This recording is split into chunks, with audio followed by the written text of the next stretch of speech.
लोग बदनाम करते हैं कि मौलाना बड़े कुरान की बात करते हो।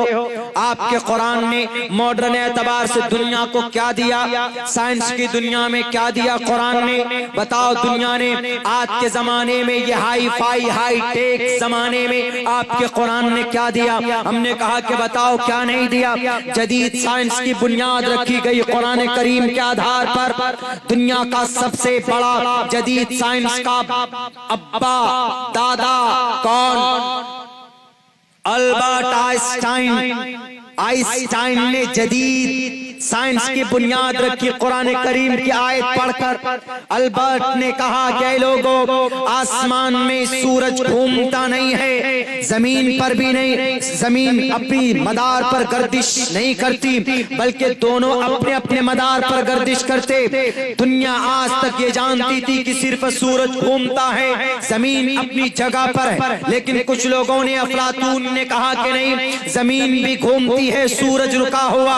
लेकिन जदीद साइंस का क्या अकीदा है कि सूरज भी घूमता है, जमीन भी घूमती है, चांद भी घूमता है, सितारे भी घूमते, वीनस घूमता है, जुपिटर घूमता है, और जितने भी प्लेनेट हैं सब के सब अपनी अपनी जगह पर घूमते। ये जदीद साइंस की तहकीक है। लेकिन किसी ने अल्बर्ट आइंस्टाइन से पूछा कि अल्बर्ट बताओ जरा ये अकीदा तुम कहां से लेकर आए? तो अल्बर्ट आइंस्टाइन को तो किसी अंग्रेज प्रोफेसर की किताब दिखानी चाहिए। उन्होंने कहा कि नहीं, मैं ये अकीदा लेकर आया हूं, आसमान और जमीन, चांद, सितारे, सारे सैयारे अपने अपने मदार पर चक्कर काटते हैं। उन्होंने कहा कि क्या दलील है? उन्होंने कहा कि दलील कुरान है। मुसलमानों के पास जो किताब है उसमें दलील है। उसमें अल्लाह ने कहा वश्शम्सु तजरी लिमुस्तक़र्रिन लहा ज़ालिका तक़दीर। चांद, सितारे, सैयारे, सूरज सब अपने अपने मदार पर घूमते हैं। उन्होंने दलील में कुरान करीम की आयत पेश की है। इसलिए इस कुरान को बदनाम करने की कोशिश मत करो। पूछो थाईलैंड के उस डॉक्टर से, थाईलैंड का वो डॉक्टर, उसने ये कहा कि कैंसर का इलाज करने वाला मैं तने तनहा हूँ। अगर किसी आदमी की कोई गोश्त बदन में खाल सर जाए, गोश्त सर जाए, तो डॉक्टर क्या करता है? उस गोश्त को, उस खाल को निकाल कर दूसरी खाल उसके अंदर में उसको फिर सिलता है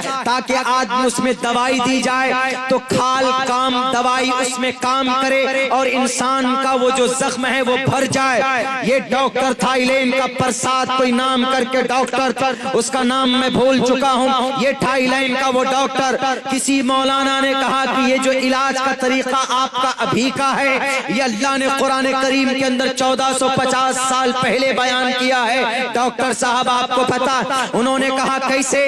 कहा कि देखिए अल्लाह ने कुरान में बयान किया, इन्नल्लज़ीन कफरू बिआयातिना सौफ नुस्लिहिम नारा कुल्लमा नज़िजत जुलूदुहुम बद्दलनाहुम जुलूदन गैरहा लियज़ूक़ुल अज़ाब। अल्लाह ने 1450 साल पहले यूं कहा, ए दुनिया के लोगों, मेरी आयत को, मेरी निशानियों को झुटलाओगे तो कल क़यामत में सौफ़ा नुस्लिहिम नारा, तुमको आग में डालूंगा।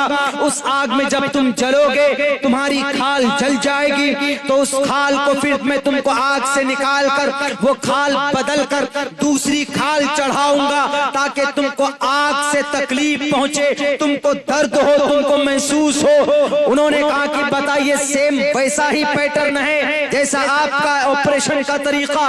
डॉक्टर ने कहा कि मैं समझता था कि आज तक सिर्फ मैंने इसको लॉन्च किया है, लेकिन ये तो कुरान में 1450 साल पहले अल्लाह तबारक व तआला ने इस तरीके को बयान किया है। वो डॉक्टर थाईलैंड का हिजाज मुकद्दस में पहुंचता, वहां पहुंचने के बाद तौबा करता है कि मैं तौबा करता हूं, इस्तिग़फ़ार करता हूं, और मैं सबसे पहले first of all I want to convert my religion into the Islam. वो कहता है कि लोगों, मैं पहले इस्लाम को कबूल करना चाहता हूं, इसलिए कि जो चीजें हम आज लॉन्च करते हैं अल्लाह ने 1450 साल पहले उसको दुनिया के अंदर बता दिया कुरान करीम की शक्ल में। दुनिया वालों, कुरान पर एतराज हो सकता है, तुमको अगर है तो उठाओ, तुम देखो कुरान को, उस डॉक्टर की जिंदगी को पढ़ो और उससे पूछो कि आपको किसने मजबूर किया था इस्लाम कबूल करने पर। लेकिन इस्लाम है ही इतना अच्छा मजहब, कुरान के अंदर है ही इतनी अच्छी बात है कि जब भी कोई उसको सीने से लगाता है तो वह दुनिया का बड़ा डॉक्टर भी बनता। दुनिया का सबसे पहला सिविल इंजीनियर कौन,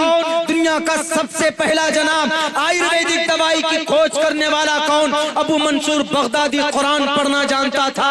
आज हम लोग आयुर्वेदिक दवाई इस्तेमाल करते जिसको ऑर्गेनिक भी बोलते, ऑर्गेनिक इंडिया। इस दवाई की खोज करने वाला हरिद्वार में बैठकर ये गेरवे रंग के कपड़े पहनने वाले ये बाबा रामदेव नहीं है, ये तो साइकिल पर बैठकर भीख मांगता था। ये अपनी जब आंख की इलाज नहीं कर पाता है तो ये दूसरों को दवाई कैसे दे सकता। आयुर्वेदिक दवाई को खोज करके दुनिया के अंदर पेश करने वाला अगर कोई मर्द मुजाहिद है तो उसका नाम है अबू मंसूर बगदादी, जो कुरान पढ़ना जानता था। दुनिया के अंदर हम ऑपरेशन करते हैं, इस ऑपरेशन का तरीका बताने वाला अबुल कासिम अज़्ज़हरावी है जो कुरान पढ़ना जानता था। मैं इसीलिए हिस्ट्री बता रहा हूं आप लोगों को दो एतबार से। एक तो मेरी तकरीर रिकॉर्ड हो रही है, ये तकरीर भी ताकि उन लोगों तक पहुंचे जो कहते हैं कि कुरान पढ़कर बच्चा सिर्फ हाफिज बनता है, कुरान पढ़कर बच्चा हमारा डॉक्टर नहीं बन सकता। अरे एक कासमी साहब कश्मीर के हैं, फैसल साहब, उन्होंने यूपीएससी क्लियर किया, फर्स्ट रैंक पूरे भारत में। बताइए, कुरान पढ़कर बच्चा हमारा कुछ भी बन सकता है। इसलिए मैंने ये हिस्ट्री बताई कि कुरान पढ़ने के बाद भी हमारा बच्चा इंग्लिश मीडियम में शानदार प्रदर्शन कर सकता है, शानदार।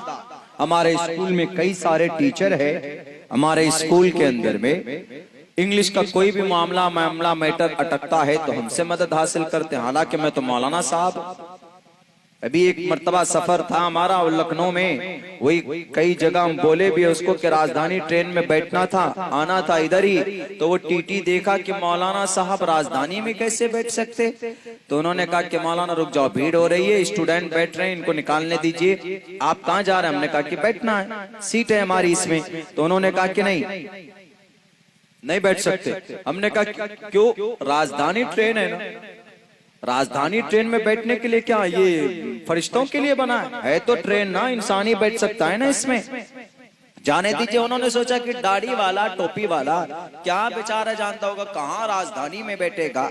हमने कहा कि इसको पता ही नहीं है कि महीने में 10 दिन हम फ्लाइट में ही सफर करते हैं, प्रोग्राम में जाना होता। आज भी सुबह हमको सफर फ्लाइट से निकलना पड़ेगा कलकत्ता के लिए। आपके प्रोग्राम की ही बरकत है, आप ही की कमेटी ने इसको वो किया है कि नहीं मौलाना हम आपको फ्लाइट से भेज देंगे। हम नहीं जा रहे, अल्लाह तबारक व तआला इंतजाम करवाता है। तुम्हारी राजधानी, वो फिर क्या बोलता है परखने के लिए, क्या बोलता है? मौलाना what is your birth number? हमने कहा अच्छा। अब अभी तक मौलाना बनकर थे शरीफी से, तो इस समय हमसे पूछ रहा what is your birth number, what is your birth number? हमने कहा अच्छा, अब इनको थोड़ा जवाब देना पड़ेगा इन्हीं की लैंग्वेज में। हमने कहा कि my birth number is 22, please let me go there make away. उसको आधी क्या एक पाव इंग्लिश भी समझ में नहीं आई। मैंने क्या बोला उसको, दिमाग ठिकाने आ गया वहीं पे। तब क्या बोलता, अच्छा नीचे से जाइए मौलाना, नीचे इधर से जाइए, इधर से जाइए मौलाना साहब। जाके बैठ गए। बाद में आया जब हमने ये कहा था कि माई बर्थ नंबर इज 22, हमने कहा कि मेरी सीट नंबर 22 है, मुझे जाने दो, मेरे लिए रास्ता छोड़ो, लेट मी गो देयर, जाने दीजिए। थोड़ी सी वो इंग्लिश अमेरिकन और ब्रिटिश अगर उसमें एक्सेंट में बोलेंगे तो वैसी थोड़ी सी आवाज वो हो जाती है, प्रैक्टिस करनी पड़ती है उसकी। तो उन्होंने, हमने कहा कि वो बोला क्या सर यही आपकी नंबर है सीट? हमने कहा हाँ यही हमारी सीट नंबर है। अब जैसे को तैसा मिल जाए तो ठीक है, फिर वो फिर सीधे हो जाते। इंग्लिश बोल दो तो लोग क्यों समझते हैं कि पता नहीं क्या, हम नहीं बोलते सफर में इंग्लिश वगैरह। कहीं जरूरत पड़ती है फ्लाइट में या एयरपोर्ट में या कहीं ट्रेन वगैरह में, कोई अच्छा आदमी कोई मिल जाता है ढंग से तो बोलते, वो नशे की बगाड़ने के what is need to discuss, बिना किसी जरूरत की डिस्कस करने की क्या जरूरत है अपने अंदर सलाहियत अगर अल्लाह ने कुछ दिया है तो उसको खामखा वैसे बढ़ाने की क्या जरूरत है। लेकिन ये मत समझो ये कुरान पढ़ने वाला है तो ये बिल्कुल सीधा साधा होगा, ये बस मदरसे में या मस्जिद में अजान पढ़ता होगा, मस्जिद की झाड़ू लगाता होगा, मेरे भाइयों, दुनिया की सबसे बेहतरीन किताब हमारे पास है कुरान करीम की शक्ल। और इस कुरान को भुला बैठे लोग एतराज दर एतराज कर रहे हैं। कुरान को भुला बैठे एतराज करते हैं लोग कुरान पर। कौन जवाब देगा? आप में से बच्चे को पैदा करना होगा, आपका बच्चा पैदा होगा जवाब देने के लिए इन फिरका परस्त लोगों के कुर्सी इख्तिदार पर बैठकर जो साजिशें रचते हैं ना, इन लोगों के। इसलिए मैं कहता हूं कि नौजवानों, हमारे गार्जियन लोग पंडित दयानंद सरस्वती जी की उस मंत्र पर जरा गौर कीजिए और अल्लाह के नबी अलैहिस्सलातु वस्सलाम की हदीस पर। तलबुल इल्मी फरीज़तुन अला कुल्ली मुस्लिम, इतना इल्म हासिल करो जिससे हराम और हलाल को पहचान सको, जान सको, यह आप पर फर्ज है। मेरे नौजवानों, गाना बेशरम रंग सुनना जायज है कि ना जायज, ये आपको पता होना चाहिए। कुरान करीम की तिलावत आपके लिए जरूरी है कि नहीं है, ये आपको पता होना चाहिए। नहीं कान में लीड लगाए गाना सुनते चले जा रहे हैं। कल भी हमने बोला था कि ये नया महीना अभी गुजरा, जनवरी की तहकीक अगर आप पढ़ेंगे तो आपके पांव तले से जमीन खिसक जाएगी। जनवरी जेनी एक भुतवा का नाम था, भूत का, आत्मा का। ये रोमन लोगों ने, हम लोग जो कैलेंडर देखते हैं ये रोमन तर्ज पर है, रूमी लोगों ने उसको डिजाइन किया हुआ है। तो रूमियों का एक बहुत बड़ा देवता था रोमी, जेनी आत्मा। वो देवता, वो बुत ऐसा बुत कि उसके आगे भी शक्ल पीछे भी शक्ल, और जब सूरज निकलता तो उसको इधर कर देते, और जब सूरज गुरूब होता तो पीछे वाले शक्ल से। सूरज गुरूब होता, कोई बुराई आती तो ये शक्ल उसको नष्ट करती, और पीछे वाली शक्ल जब गुरूब होता सूरज तो कोई बुराई लेकर अगर गुरूब होता तो उस बुराई को ये नष्ट करते। ये अकीदा रूमी लोगों का था, रोमन का। तो उसी जेनी के नाम पर, जेनी आत्मा के नाम जनवरी रख दिया।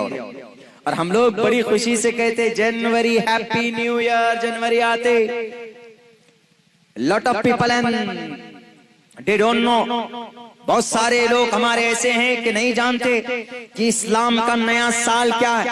अगर आपको जानकारी होगी तो आपको पता होगा कि इस्लामी कैलेंडर के एतबार से मुसलमानों का नया साल मुहर्रम की पहली तारीख को शुरू होता है, मुहर्रमुल हराम की। नहीं जानते?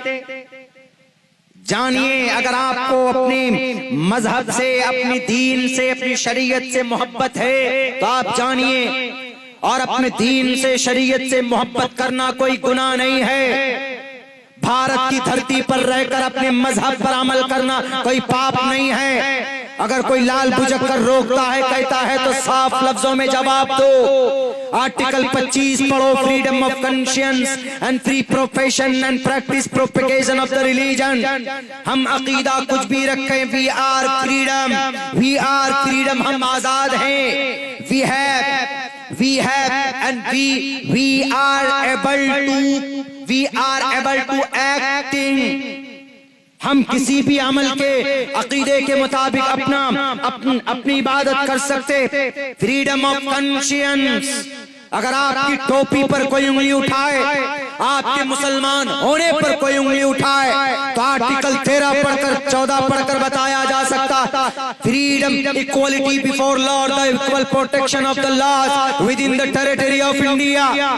हम जो कि एक प्रोग्राम किए थे एनआरसी के ताल्लुक से, नहीं होने दिया जा रहा था। हमने कहा कि आर्टिकल 19 के तहत हमको कोई भी बात कहने का, हमको freedom of speech, freedom of expression, हमको ये भारत के संविधान ने इजाजत दी है, हमको कोई रोक नहीं सकता। जब आप संविधान की बात करते हैं तो आपको डिस्ट्रिक्ट मजिस्ट्रेट, जिसको डीएम बोला जाता, वो भी आपके सामने में आपकी बातों को हाथ बांध कर सुनेगा, क्योंकि आप जब संविधान की बात करते हैं, दुनिया वालों, संविधान लिखने में क्या आपकी कुर्बानी नहीं थी? उठाओ 26 जनवरी की तारीख, 26 जनवरी 1950 को भारत के अंदर भारत का संविधान लागू हुआ। हमने 26 जनवरी मनाया।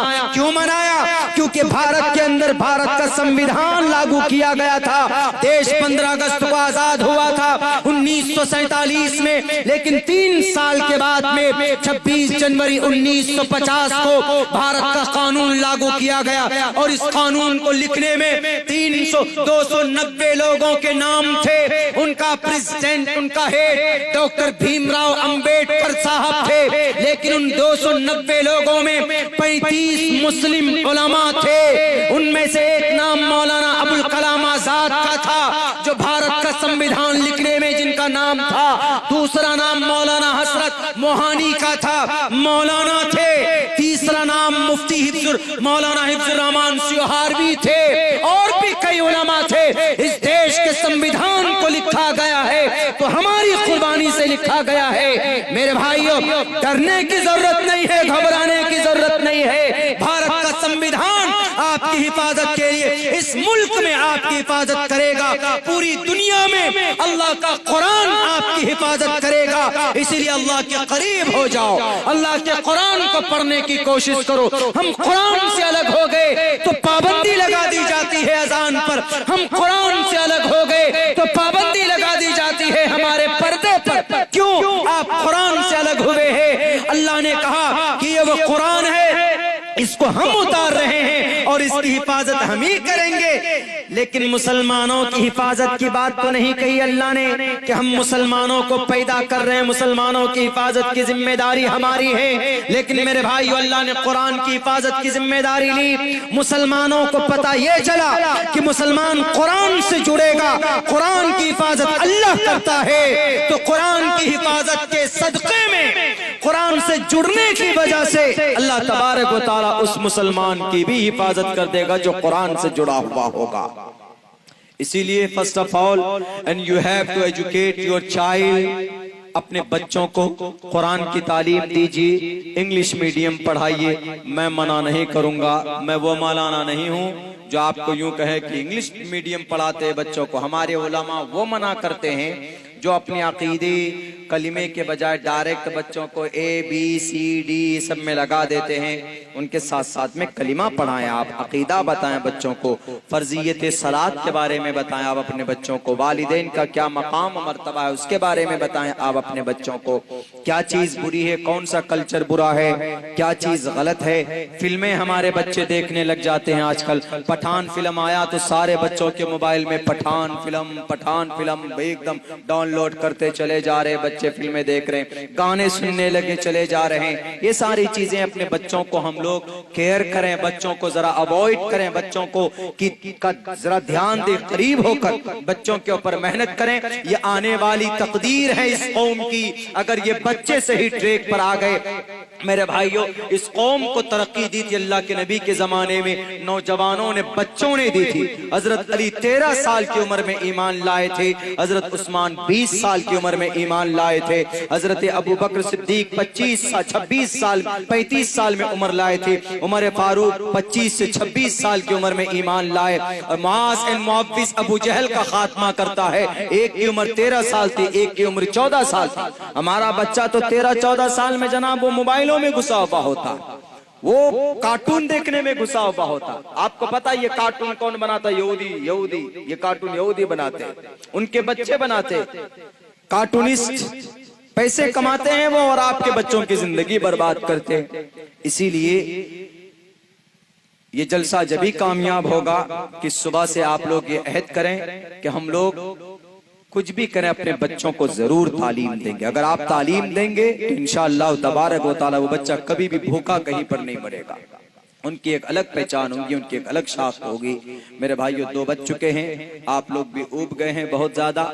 तालीम एक ऐसा टॉपिक है, हर धर्म के ऊपर इसके ताल्लुक से आगाह किया गया है कि बच्चों को ज्ञान दीजिए, बच्चों को तालीम दीजिए। खुसूसन हमारे हिंदू भाई, सनातन धर्मी भाइयों की कई किताब में कई जगह पर यह बात कही गई है कि भाई ज्ञान दो, लोगों को ज्ञानी बनाओ, ज्ञानी बनाओ, कोई गैब की बात बताने वाला मत बनो। हमारे हिंदू भाइयों, एक शास्त्री जी हैं वो तो गैब की बातें बताने पर दावा करते हैं, किसी के फेसबुक डिटेल से निकाल करके उनको बता देते हैं। वो सब बातों पर ध्यान नहीं होनी चाहिए। ज्ञान दीजिए, प्योर ज्ञान दीजिए, जो बच्चों को फायदामंद हो, समाज में एक अच्छा पैगाम जाए, वो चीजें कीजिए। तो इंशाअल्लाह समाज में भी फायदा होगा, बच्चों को भी फायदा होगा, और हमारा ये मुल्क, हमारी ये बस्ती और हमारा शहर, हमारा इलाका, हमारा स्टेट तरक्की करेगा। बहुत बहुत शुक्रिया, जज़ाकल्लाह। अस्सलामु अलैकुम व रहमतुल्लाहि व बरकातुहू। जी दुआ में